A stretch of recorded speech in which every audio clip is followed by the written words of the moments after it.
I'll stop here and ask questions, if you all have any questions. Yeah. Ratnadika.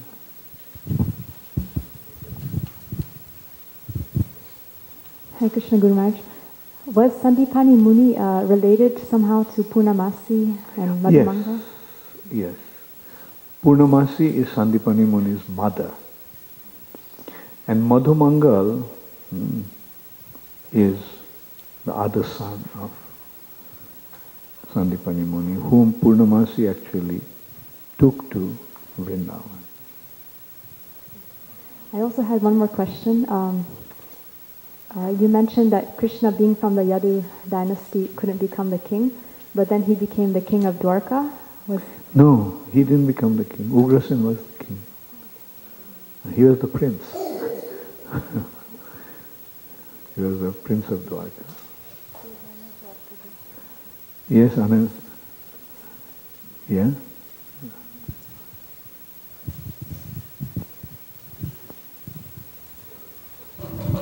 Hare Krishna Guru Maharaj, thank you for a wonderful class. Point I was actually meditating on, you said that when, in case of the mummified in Egypt, they mummify, as you said, in the olden days. So instead of, the soul is ghostified, not actually mummified. But if we read Gita and, in Bhagavad Gita 15.8, Krishna says that at death, the soul transfers from one body to another as air carries aromas. So in this case, how come the soul is not transferred and it's ghostified? You see, because when one remains very attached to the material nature, he cannot go to the next destination. The subtle body, after death, it generally tends to go to by nature's arrangement, go to the next gross body. And that body develops in the womb of the mother. But those who are very sinful, or those who are extremely attached to the material situation, they cannot actually free themselves from that attachment. So their subtle body keeps on hovering in that situation, and that is called the ghost body. Thank you, Maharaj. Okay. Were we ghosts in one of our previous lives? What's that? Were we having ghost bodies before, or between one body and another body? Do we have a ghost body? Or yeah, you can say that. Like that the transition period from one body to another body is called a ghost body. In Sanskrit it's called preta body, preta sharira. Like the Shraddha ceremony is to free that person from the subtle from the bondage of the material nature and make his journey to the next body easy. So that is the purpose of the Shraddha ceremony. So the mantra actually says that the preta of such and such person has come to receive this. Like the offerings are there to fulfill his desires. You see, in the subtle body, the cravings are there, the thirst is there, hunger is there. So, and these feelings are there. So, the purpose of the Shraddha ceremony is actually to free one by offering right ingredients or right elements to free one from that bondage. And the best way to free is by offering Krishna Prasad. See, the subtle body has hunger. So he wants to eat. And when he gets Krishna Prasad, he gets a chance to free himself from all his sinful reactions. So that is the best way actually to perform the Shraddha ceremony. So you get the point, like between two gross bodies, the transition period, one is in the subtle body, made of mind, intelligence and false ego. The gross body is made of 5 gross elements, earth, water, fire, air, ether. So death, at the time of death, one leaves the gross body.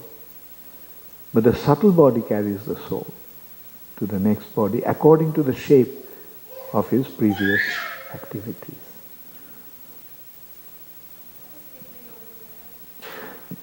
Okay, raise your hand. And then. Okay, he has a question here.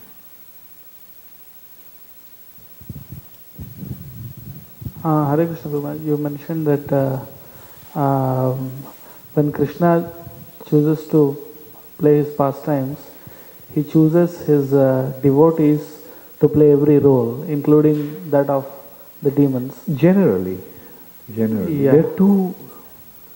There are two ways actually. Say for example the devotees, those who are playing the role of devotees.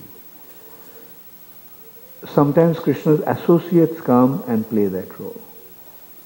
And sometimes the devotees practicing in the material nature, when they become qualified, achieving perfection from sadhana to siddha stage, then they also get a chance to take part in Krishna's pastimes.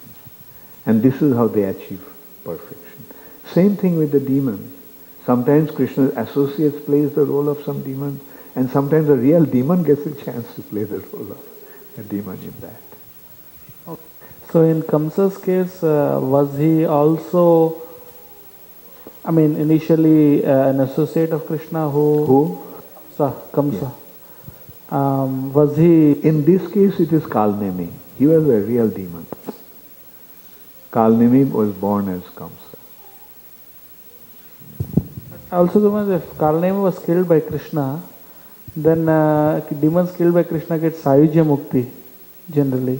So he From Sayujya Mukti one can come down. Then again, the subtle body situation. After losing one gross body, to get another gross body, one can be in various situations. So this being in Sayujya Mukti is like that. Like for example, Hiranyakashipu and Hiranyaksha. They had to wait for one whole yuga to get another body. So where they were? They were in the Brahma Jyoti. Yeah, you have a question? Okay.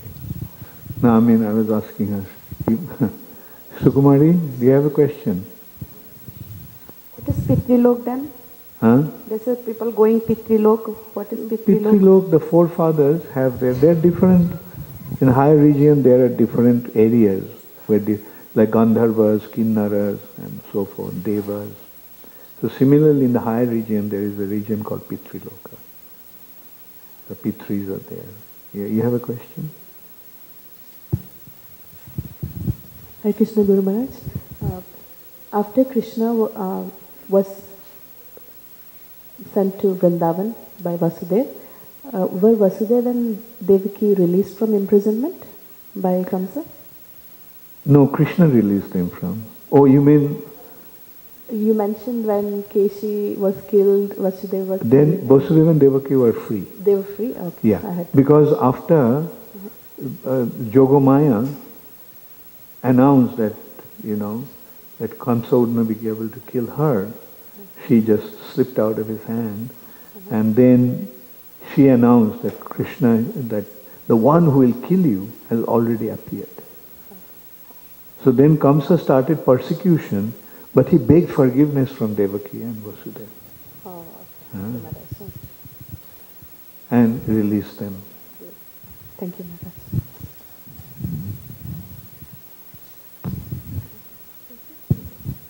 Maharaj, thank you. You had mentioned about the soul. In childhood, it is firmly connected with the body, and then from that point on, it slowly starts to disconnect from the body as we age. Gradually. The point is, at the prime of youth, the soul's connection to the body is in its prime situation, the most intense. And what are how do I say this? What are the, not symptoms, but what are the signs that... What is it? The signs that are there any kind of signs or experiences that The someone sign has. is the body becomes weak. Oh, okay. Yeah. That makes sense. When the soul's influence on the body is most intense, the body is most, kind of full of vitality, let's say. The vitality keeps on diminishing with old age. Oh, okay, that makes sense. Thank you, Maharaj. Yeah. Hare Krishna Guru Maharaj.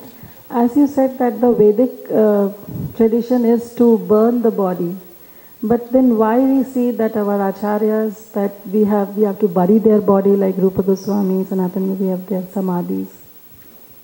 Yeah. Because it is understood that their bodies have become spiritualized. Right? And that's why they're preserved, not destroyed. You see, there are two conditions. You can consider there are two situations.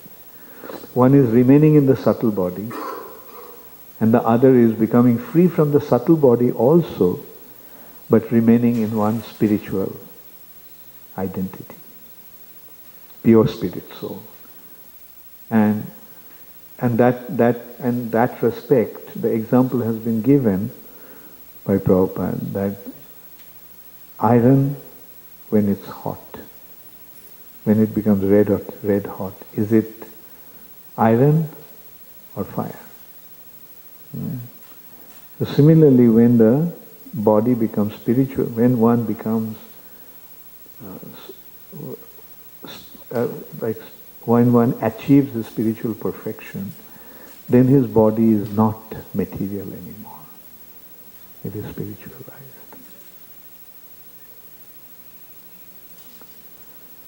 Yes. Thank you, Maharaj, for the class. I had a question from this morning's Bhagavatam class.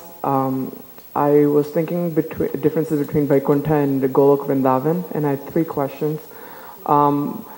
Whether there is Ananda in Vaikuntha, I know the 5 rasas are not there, but if there is Ananda, which is what we are all looking for. Yeah. Second question is, if we go to... let me just deal with the first one. Yes, Ananda is there, but there are different degrees of Ananda. Right? Like when one is situated in Brahma Jyoti, that stage is called Brahmananda. It's some, being situated in Brahman realization, there is some ecstasy, there is some joy, there is some Ananda. But that is of a lesser degree. But the highest degree of Ananda is from Premananda, developing one's loving relationship with Krishna. And compared to Premananda, it has been described, the Brahmananda is like a water in a hoof print of a cow. If Premananda is like an ocean, then Brahmananda is like water in a hoof print of a cow. So you see, water is there, but the degree is differing. Ananda is there, but there are different degrees of Ananda. Can a living entity fall down from Vaikuntha as well, as compared to Golok Krishna Vrindavan? is saying that Jad Gatvana Nivartante Stadhama Parama.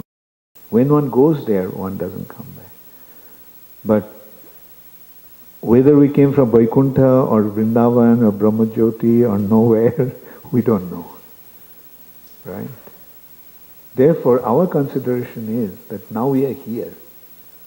Let's not waste our time to figure out where we came from, because we'll never be able to understand where we came from. Because the reason for our fall down is not in the material context, it is in the spiritual context. Therefore, Prabhupada said, don't waste your time where you came from. Consider where you have to go. Where you have to go. And Jad Gatvana Nivartante. Going there, one doesn't come back. And in that respect, Prabhupada said that once beaten, twice shy. Once you have seen what it is like here, do you want to come back again?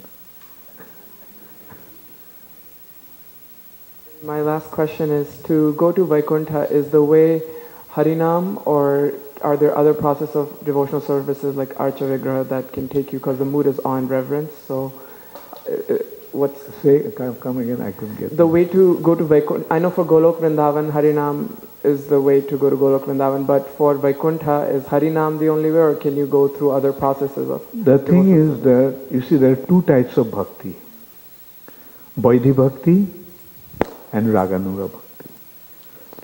So Vaidhi bhakti, when one achieves this perfection through Vaidhi bhakti, then one goes to Vaikuntha. And when one achieves perfection through Raganuga bhakti, meaning following one of the residents of Vrindavan, Anugami, Anugaman, following one of the residents of Vrindavan, one executes the devotional service.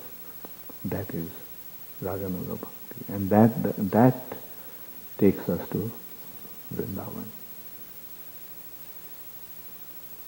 So the process of Sankirtan is actually Raganuga bhakti. Vaidhi bhakti is transforming into Raganuga bhakti. That is the way to go back to Golok Vrindavan. Who is next? Quite a few questions. Okay, those who didn't ask, yeah.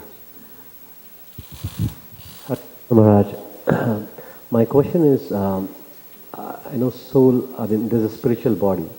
While being in material existence, the soul actually carries a spiritual body, or is it only when you realize or when you perfect? Good question. Yeah. Devotion. You see, we have two types of material bodies. Two material bodies. Gross and subtle. Right? This body is a gross body, made of 5 gross elements.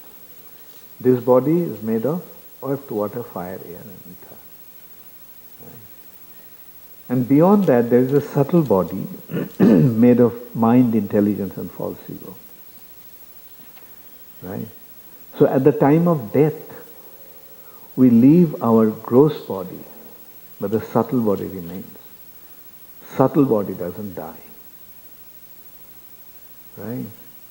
Like, gross body dies, meaning at one point we leave it. But that is not the case with the subtle body. The body consisting of mind, intelligence and false ego remains, even after death. Subtle body doesn't die, but subtle body can be transformed.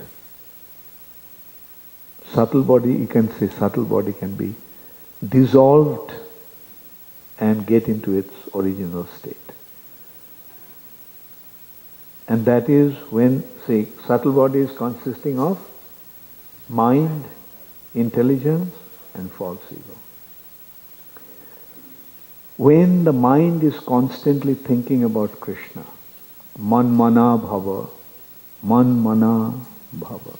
Krishna is instructing, with your mind, you constantly keep your mind absorbed in me.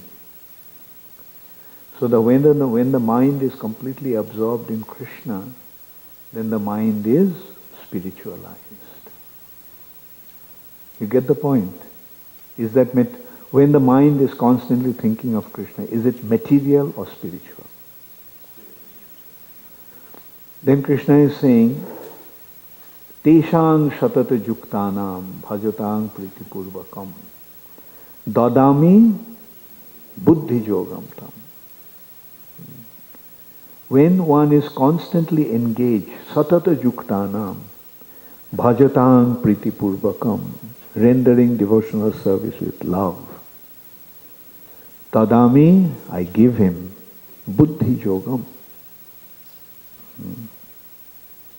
transcendental intelligence, so to say. So then what happens to intelligence? Is it material? Spiritual. And then in this way, when one becomes engaged in serving Krishna, what happens to his false ego? When one jiver swarup hai Krishna nittada.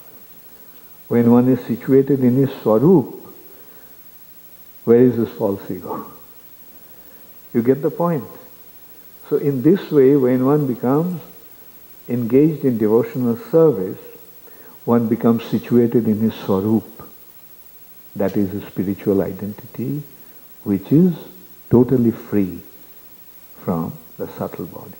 The subtle elements now have been transformed and spiritualized. So that stage is called Swarup Siddhi, perfection of one's Swarup. It is also called Jivan Mukta stage. Iha jasya harer dasye karmana manasa gira nikhilasyapi avasthasu jivan muktasa uchyate. In this way, when one becomes engaged in serving Krishna, harer dasye, karmana manasa gira, his activities, his mind and his speech are always engaged in serving Krishna in devotional service. Nikhila sapi avastharsu, under all circumstances, he is to be considered to be a liberated soul, Jivan Mukta.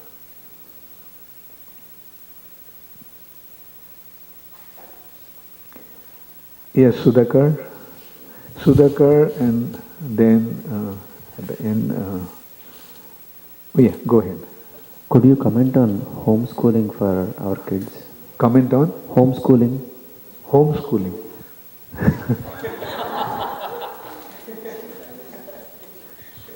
I have to really shift from one channel to another.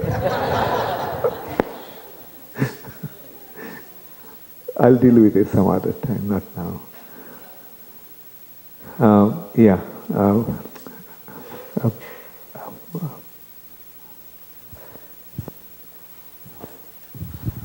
Krishna Guru Maharaj, this is regarding the class in the morning as well as you touched on this afternoon.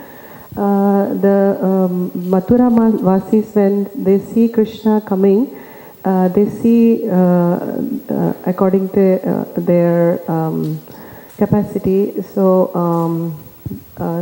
ladies see Krishna as Cupid, and then unintelligent people see universe form. And then how it's the difference then, what is the difference that Yashodamai is seeing Krishna when Krishna eats dirt?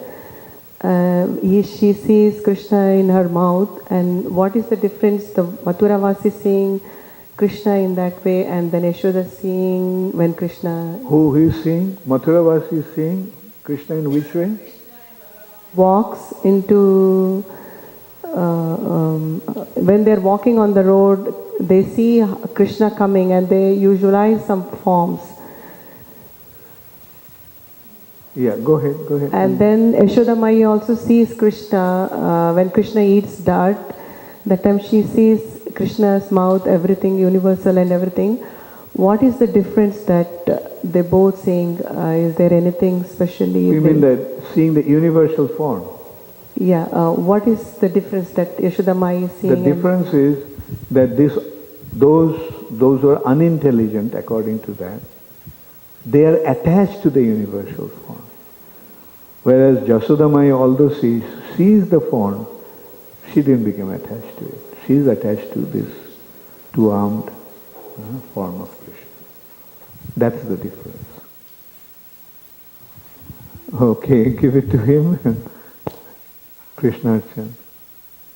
And then Rangaradhika. And I think, okay, we can take a few more questions here.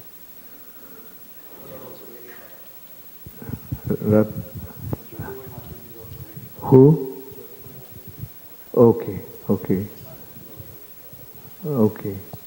Okay, so you take it according to the serial order.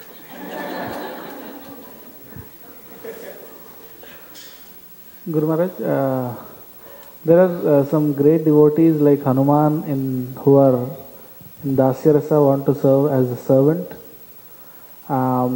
I just wanted to ask why Lord Chaitanya Mahaprabhu actually, when rejected Dasya, he basically accepted only the three rasas.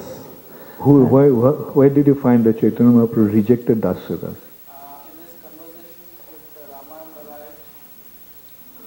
No, he did not reject. He said Dasuras, he said Iho hoy. That is true. It is right, but tell me beyond that.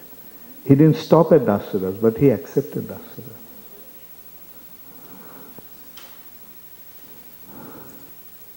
Who is next? Ratna Radhika is next.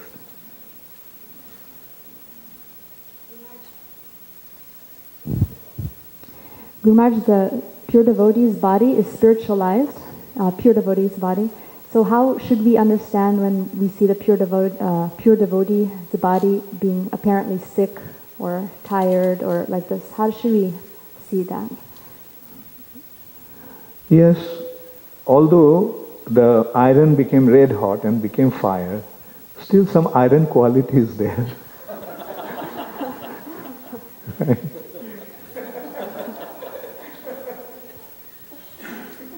Does it answer your question? Or did everyone's laughter subdue you?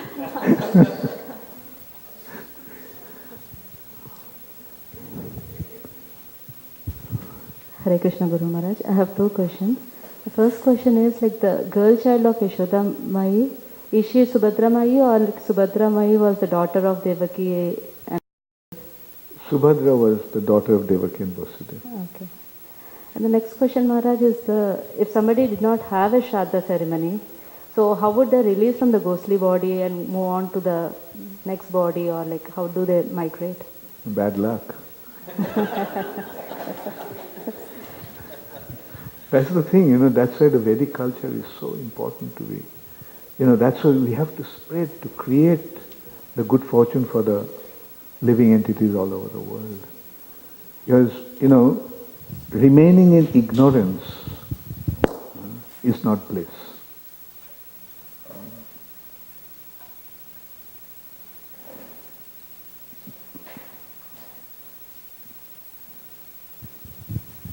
Hare Krishna Maharaj. You have a question, Premanjana? Okay, next week. My question is about the nature of love. So earlier this morning, during the Srimad Bhagavatam class, you said that in Vrindavan, this is the highest love that is possible, and basically the residents of Vrindavan, they love Krishna so much that they don't care that he is the Supreme Personality of Godhead. And then you compared it to a love of a mother to her son who became a president. So of course that's very clear that to her, he is her son first of all, and she doesn't care that he's the president. At the same time, when we think about Krishna, we understand that we love him because he is the Supreme Personality of Godhead, because he is the most attractive, the most opulent, the strongest, he is the best of the best. So it's kind of hard to realize, do we love him because of that, or can we just love him regardless of the point that he is the Supreme Personality? Okay, let me ask you, have you fallen in love with him? I'm in the process. In the process, yeah. So the more you recognize his attractive qualities, the more will develop your love for him. Right? So my love is constant. Love is a natural thing. You cannot artificially impose it. Right? It has to develop on its own. All right? Mm-hmm. Like, what are the features that are attractive? And see, attraction and love go hand in hand. Attraction causes love, isn't it? Does one fall in love with something that is repulsive? No. One falls in love with something that is attractive. So the attraction is the feature that causes love. And the attractions are of 6 types: beauty, strength, opulence, knowledge, fame, and renunciation. And Krishna has all these 6 to an absolute extent. Therefore he is all attractive. But the thing is that we have to become exposed to those qualities. Right? And that's why, it starts with hearing. We hear about Krishna and we become attracted to him. And the more we get to know his attractive qualities or attractions, the more we develop our love for him. Okay. Thank you.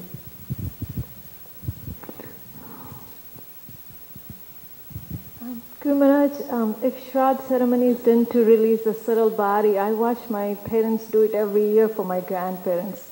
Why do they have to do it every year? Since when they are doing it?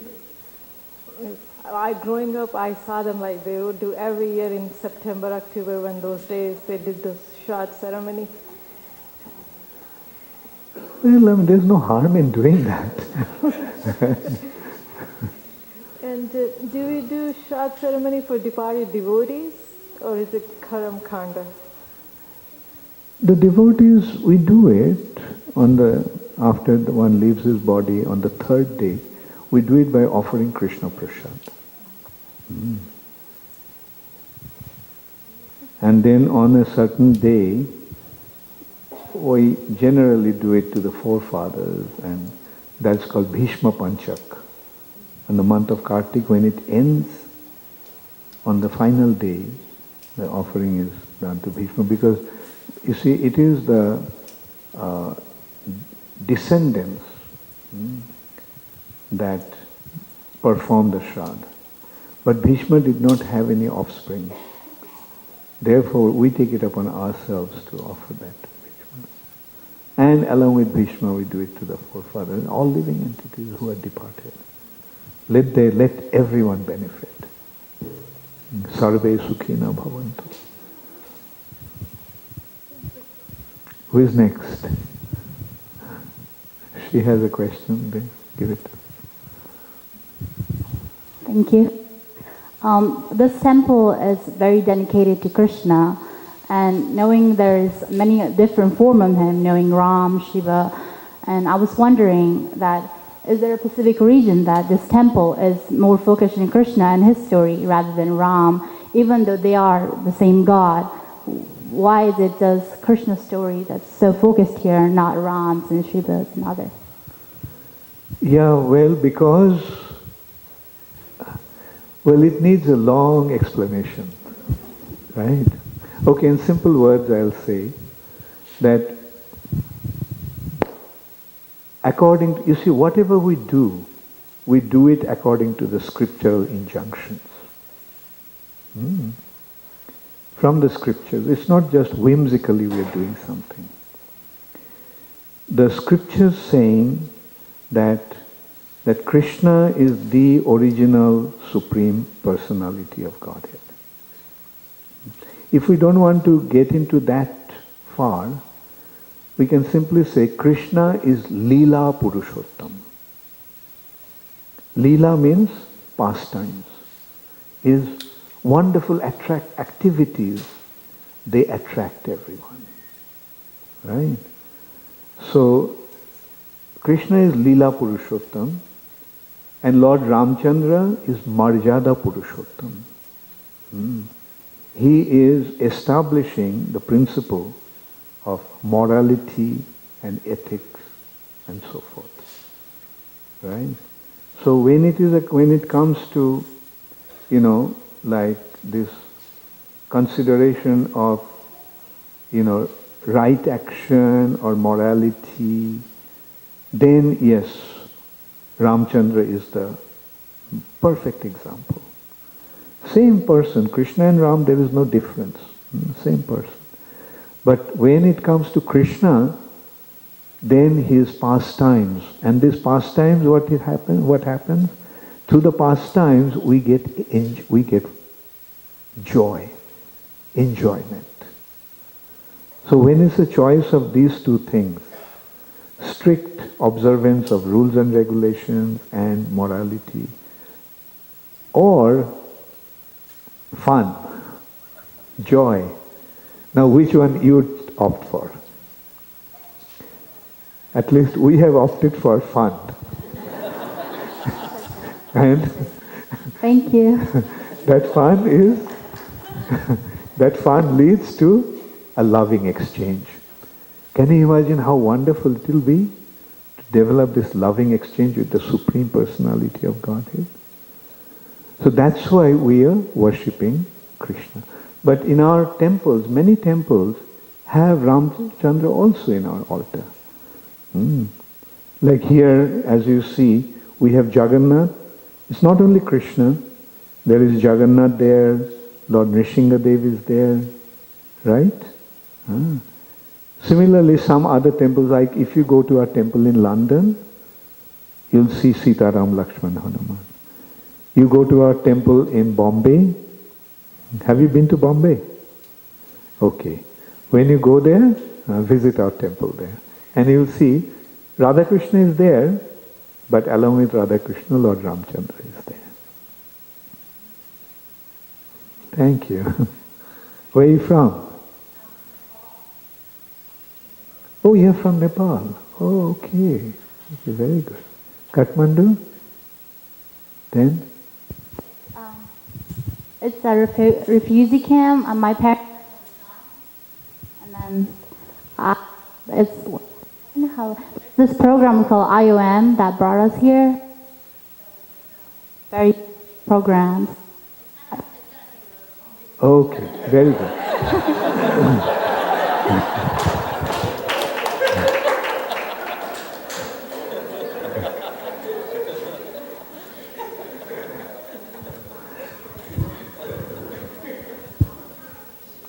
Guru Maharaj, I may be just hearing it wrong, but there's a verse in the 10th canto which frankly frightens me more than anything in the 5th canto.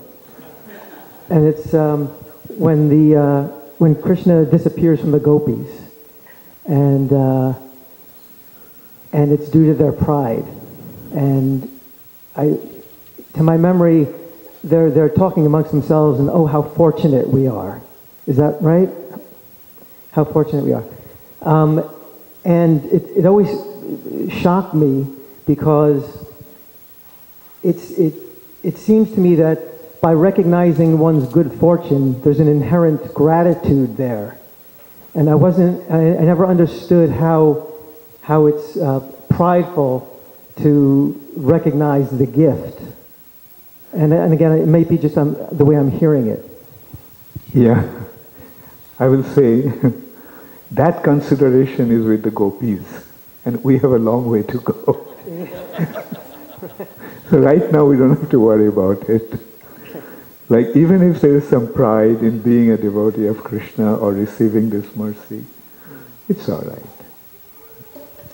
Because that is at the highest stage, like where it's actually a loving exchange taking place, right? Like the first consideration is that this particular gopi got upset. She left. And when she left, Krishna also left. All 16,000 gopis. But then when Krishna was carrying this gopi on his back, and at that time she had this feeling, oh, I'm so fortunate. So then Krishna left her also.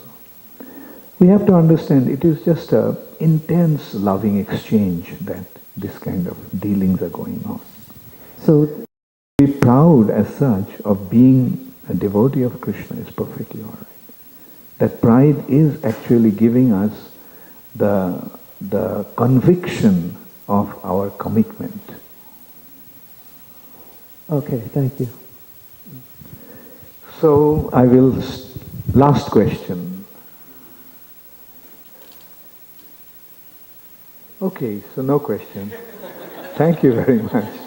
All glories to Srila Prabhupada. Gaur Premanande.